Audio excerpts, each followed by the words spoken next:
Salve galera, tudo bem com vocês? Meu nome é Guilherme e eu tô aqui para falar com vocês um pouco sobre o Brasil pré-colonial, ou seja, o que aconteceu aqui antes da gente ser colonizado pelos portugueses. Então bora pro vídeo. Dia 22 de abril de 1500 foi a data que o Pedro Álvares Cabral avistou a terra que era o Brasil, que chamaram de terra de Vera Cruz, depois veio Brasil, que a gente vai entender tudo isso daqui a pouco. Mas essa é a data simbolicamente que ele avistou a terra e descobriu o Brasil, que esse termo também é bastante controverso e a gente vai entender por que também daqui a pouco. Essa matéria, as pessoas conhecem o senso comum que aconteceu. Sabem muito por cima que ia encontrar as Índias, mas na verdade errou o caminho e acabou encontrando o Brasil. Isso a maioria das pessoas conhece, mas nessa aula aqui a gente vai aprofundar um pouco mais sobre o que aconteceu nesse período pré-colonial. Demorou? Com o fim da Revolução de Avis, mais ou menos 1385, Portugal fecha parceria com a burguesia mercantil para estabelecer negócios e coisas nesse sentido, para deixar a coroa portuguesa cada vez mais poderosa. E para isso eles precisariam ir buscar especiarias ali no Oriente, na Ásia, porque especiarias poderia ser usado para conservar coisas, para cozinhar e também para medicamentos, que nessa época a medicina natural era a principal, na verdade. Eu acho que nem existia outro tipo de medicina. Por mais que essas especiarias fossem vistas em abundância ali na Ásia, que ninguém ligava muito que existia, não era tão luxuoso, na Europa a história era diferente. Lá todas as especiarias eram consideradas artigo de luxo pelos esses motivos, de conservar, dá pra cozinhar, medicina. Então lá na Europa eles precisavam muito dessas especiarias. Só que tinha um problema. Depois da queda de Constantinopla em 1453, eles fecharam o caminho que ligava a Europa até a Ásia. Eles bloquearam completamente esse caminho.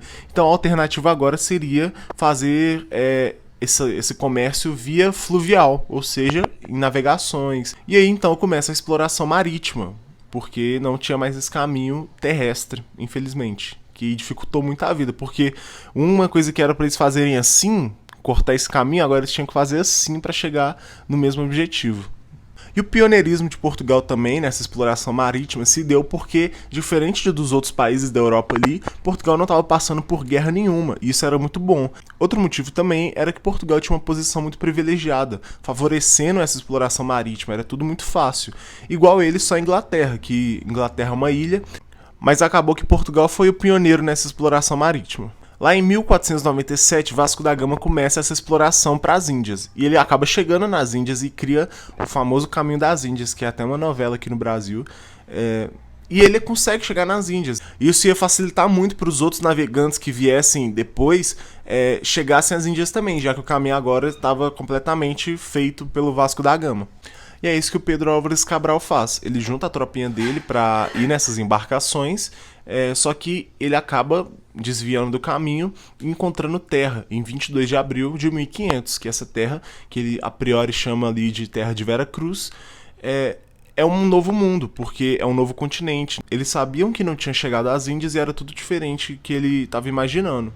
Por isso que chamaram de Novo Mundo. E é importante lembrar também que essa terra já era habitada por outros povos. Mais ou menos 5 milhões de pessoas já viviam aí nessa terra, que ele chama de terra de Vera Cruz. Quando Cabral chega com as embarcações, a primeira coisa que ele procura é um porto seguro. Que inclusive por isso que Porto Seguro, lá na Bahia, tem esse nome de Porto Seguro, que foi o primeiro lugar que eles encontraram, que eles se achegaram, quando eles chegaram ali na costa da Bahia. A relação dos portugueses com os indígenas, em primeiro momento, foi uma relação de troca, para estabelecer uma certa conexão ali entre os dois, mesmo que os portugueses quisessem se aproveitar dos indígenas a longo prazo.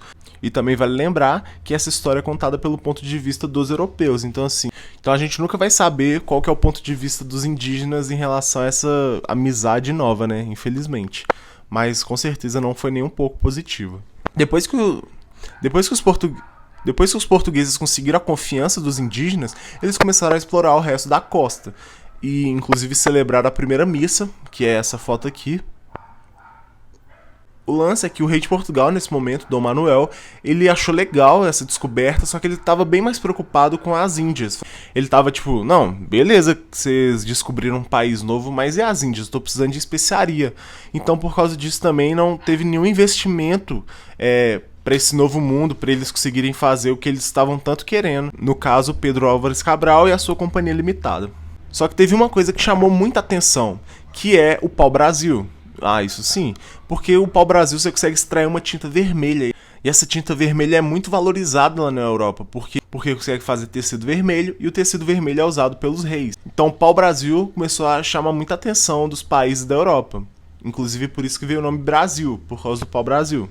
Em primeiro momento eles usavam a mão de obra indígena para fazer o trabalho que os portugueses na verdade tinham que fazer. Na verdade não tinha que fazer nada, porque o pau-brasil é nosso. Mas era a mão de obra indígena que era usada nesse momento. E lembra que eu falei que outros países da Europa começaram a crescer os olhos no pau-brasil? Foi isso que aconteceu. Esses outros países começaram a vir aqui pro Brasil para meio que se aproveitar dessa riqueza que tem aqui no Brasil, só que isso foi um problema.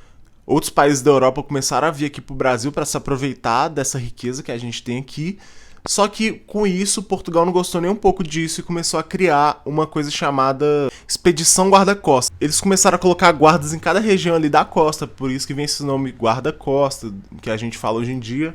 Só que o problema era que era mais de 7.000 quilômetros de extensão, então assim, não dava para colocar pessoas nessa extensão toda, porque é muito grande o Brasil. E com isso veio uma decisão muito trágica para nós os brasileiros, que é colonizar o Brasil. Essa foi a atitude que eles tomaram. Então, em 1531, o rei de Portugal da época, o Dom João III, ele decide começar um processo de colonização aqui no Brasil. Ele manda para cá um carinha chamado Martim Afonso de Souza, e esse é meio que o líder da colonização, e aí começa outro período aqui na história do Brasil, que é o período colonial. Só que isso é assunto para outra aula. Espero que vocês tenham gostado do vídeo. Não esquece de se inscrever, deixar um like, todas essas coisinhas aí que você já sabe. E é isso. Tchau.